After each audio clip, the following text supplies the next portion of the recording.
What's going on, everyone? Welcome back to my channel. If you're new here, my name is Charles. I'm a graduate and a medical student studying here in London. In this video, it's kind of a continuation from the previous videos that I've made before, where I talked about the different ways that you can make notes online using OneNote. I've also talked about how you can make notes quickly from those lectures. But in this video, I want to dive deeper into how exactly you use those notes to revise from, how you can make some more content from it. So flashcards or mind maps, just different things that help you to get engaged with the content and to make sure that you can get as much quality revision done as you can. So the first thing that I would say is that you need to get the learning objectives from your teacher, from your lecturer, or from the university. As you're going through your lectures, there is some parts of the content that is more necessary for you to learn and for you to know for your exam than some other parts. That's more commonly known as, high value info as opposed to just more general knowledge. So please make sure before you begin learning that you know exactly what it is necessary for you to know about your lectures. One of the main problems that, most students have when you've begun university is trying to figure out how much time that you should spend working on your lectures, making flashcards, making mind maps. If there's no specific learning objectives available, then definitely go speak with older years, because they'll often have a better idea of what is more likely to come up in the exam than other aspects. So definitely ask around and try to compile as much info that you feel can help you to navigate your revision and to make sure that you at least have some kind of idea as to what exactly you need to be focusing on when you're revising. So the next point I would go into is to try and figure out what type of active learning process works for you. So for me personally, I use flashcards a lot, but sometimes I do use mind maps. But this also depends on what course you're studying, because of course mind maps are a lot difficult for some courses. Flashcards are more easy for some other courses. So just make sure that the method that you choose works for you. It's fairly quick to make, and it's something that really helps you. So for example, mind maps for some people are amazing. No matter the course, they use mind maps and they feel that helps them to pinpoint different key pieces of information from one lecture topic. So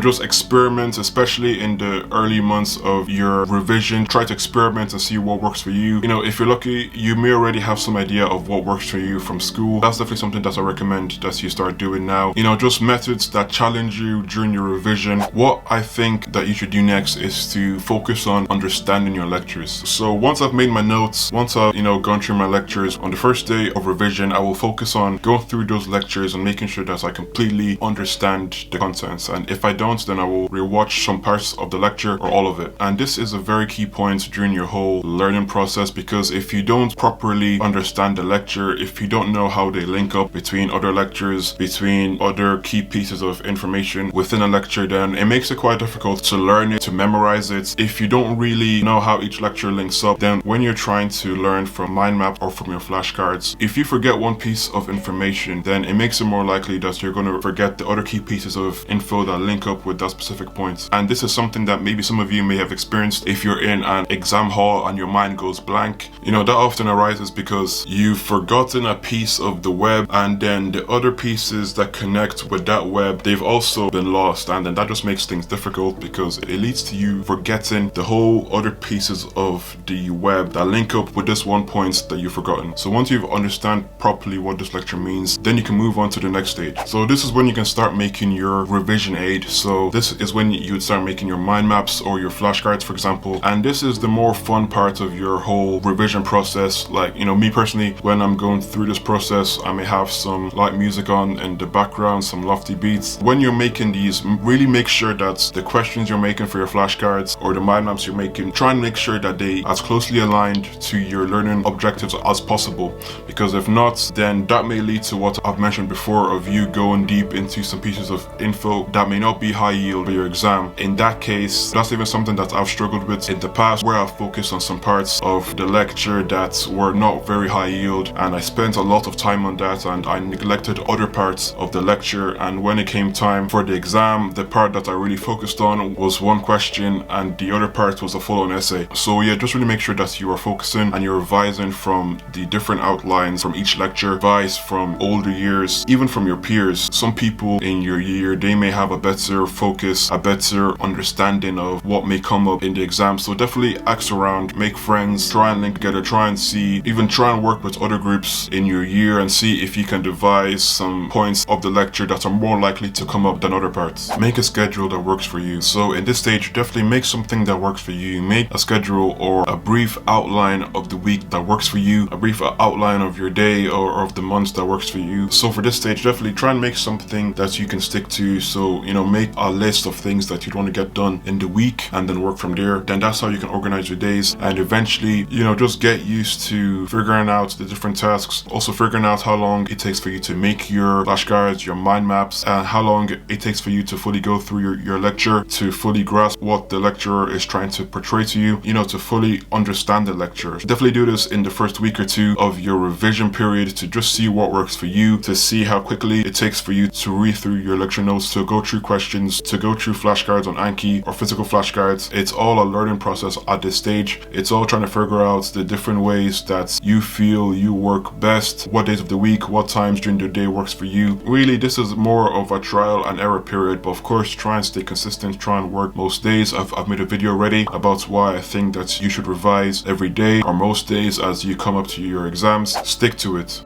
So at this point now, going back to what I said previously, you know, just try and stick to it, try and be consistent, try and build up a habit. Again, it takes some time, just doing a little bit of work every day. And also I recommend trying to start as soon as possible, because you don't know what you don't know. You don't know how long it'll take for you to fully grasp the whole module, to fully be ready for exams. So I recommend just starting as soon as possible, maybe 2 months before, maybe 6 weeks, just to minimize stress, to see exactly what you need to do. And also if you have too much time, then, you know, that's even a good thing. You know, that means that you can take more rest days during the week. It means that you can have more time to yourself. So, you know, there's no such thing as too much time. There is too little time. If you leave it too late, then you won't have enough time to revise everything in uni. There's just too much lectures, there's too much content. So, you know, definitely just try and stick to it. Even if it's not a very tight schedule, trying to be consistent as possible is something that is very beneficial to you, and it builds a habit. And, you know, just starting is the hardest thing to do.